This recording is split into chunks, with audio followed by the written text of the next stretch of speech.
A long time ago, in an ocean not that far away, in the tropical seas of the Indian Oceans, resided the descendants of Molidae, of Tetradontiformes, of Teleos, of Actinopterygii, of Osteichthyes, of Gnathostones, of Agnathans.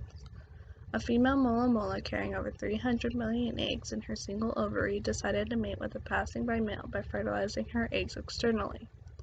Among those 300 million eggs lived the soon-to-be largest bony fish in the world, all in this whopping 0.25 centimeter husk.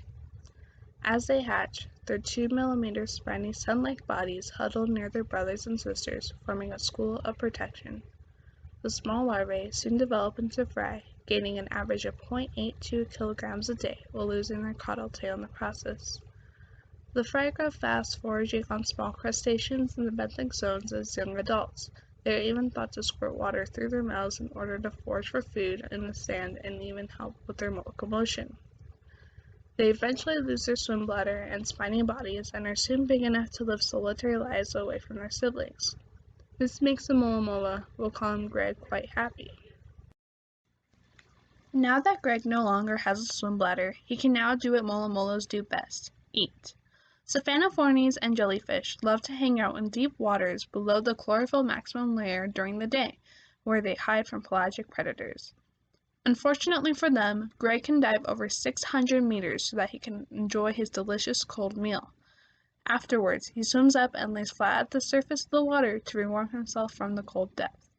Because of his big size, he must eat a lot of jellies in order to sustain himself for energy.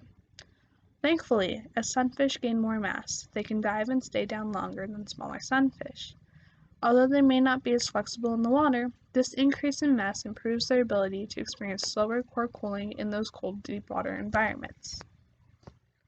When it's too cold or when prey abundance is low, Greg will settle for other foods to supplement his diet, such as eelgrass, small crustaceans, eel larvae, sea sponges, and sometimes smaller fish.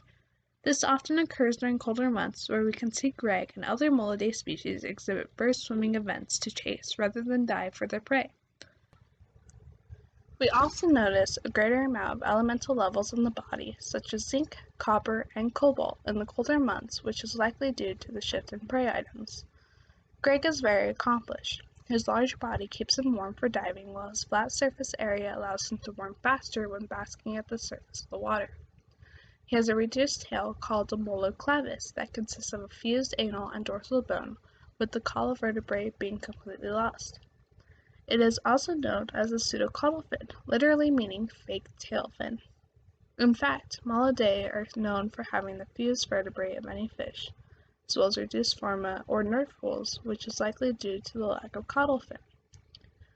Although Greg can't quite make those tight turns, he can flap his anal and dorsal fins synchronously, much like a squished penguin, in order to lift himself through the water. Despite his being the largest bony fish in the world, he is primarily composed of cartilage. Good thing too. Cartilage is less dense than ossified bone, so this could help prevent Greg from sinking into the depths of the ocean. Greg also has placoid scales that protect his body and are thought to reduce drag in the water for other species like sharks, who I might add also lack a swim bladder and are primarily made of cartilage. Unlike sharks who maintain their buoyancy using their oily liver, the sunfish use a subcutaneous gelatinous layer that makes them neutrally buoyant called a capsule. The capsule lines the body just below the skin and never compresses under hydrostatic pressure, allowing for flexibility for the fish to dive and submerge as he pleases. The capsule is less dense than the water and may also help Greg with locomotion. The capsule is made up of elastin and collagen materials that are known to store and exchange energy, which may provide Greg with the energy to help propel his 20 to 100-pound body through the water.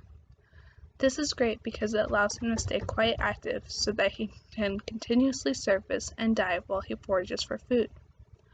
Like a lot of osteichthyes, Greg has a lateral line system to help him sense his surroundings, as well as pharyngeal teeth that grants his food, after sucking it into his beak-like structure. This structure is made up of 4 fused teeth, and because they are fused, he cannot close his mouth all the way, resulting in the classic look of surprise on his face.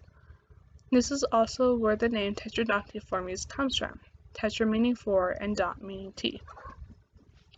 Not all the species in this order have 4 specific teeth. Some only have 2, but they all tend to form a beak. Greg's species is not the only fish that resembles this half-fish shape, but is most famous for being the largest. Other species make up a family of Molidae, which can be distinguished by the length of the body and by the shape of their pseudocaudal fin. His closest relatives to him are the Mola Ramsayi and Mola Tecta. Both are not quite as big as Greg, but look nearly identical. In fact, his sister, the Mola Tecta, or hoodwinker sunfish, was just recently discovered as a new species of sunfish in 2014 by a PhD student. The Tecta have actually been in scientific records since 1889, but was not considered any different than that of the Mola Mola. Because of this reason, the sunfish got its name Tecta, which is a Latin word, of course, meaning hidden. Although sunfish are pretty much loners as adults, they are often found together near floating kelp, algae, or other floating objects.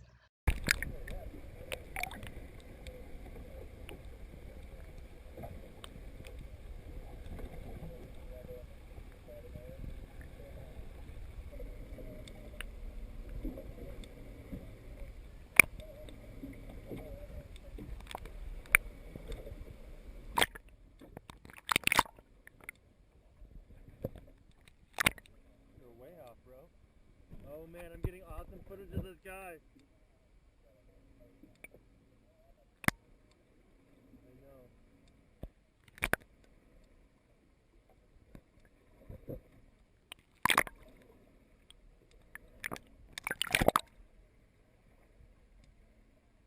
Dude, I bet you could. Dad netted one once.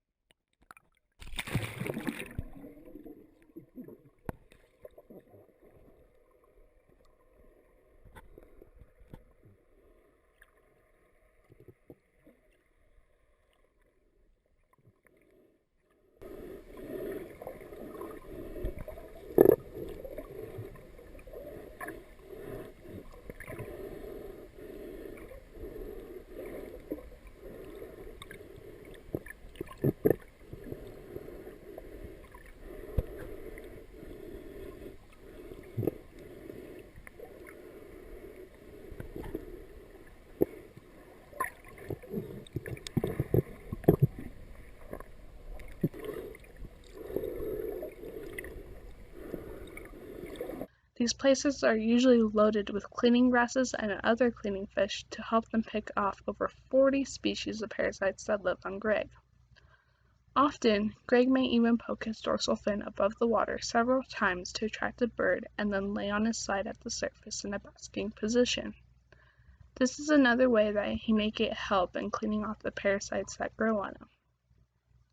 Greg is pretty active. Him and his species are known to swim between 10 and 20 kilometers a day. As the temperatures increase, they start migrating towards higher latitudes, following their food with the aid of ocean currents. There have been many studies done on Greg and his species, and probably one of the most important studies would have to be his interesting genetic code. Tetradontiformes, of course, is the order comprising of pufferfish, which have a caudal fin, and Molidae those that do not.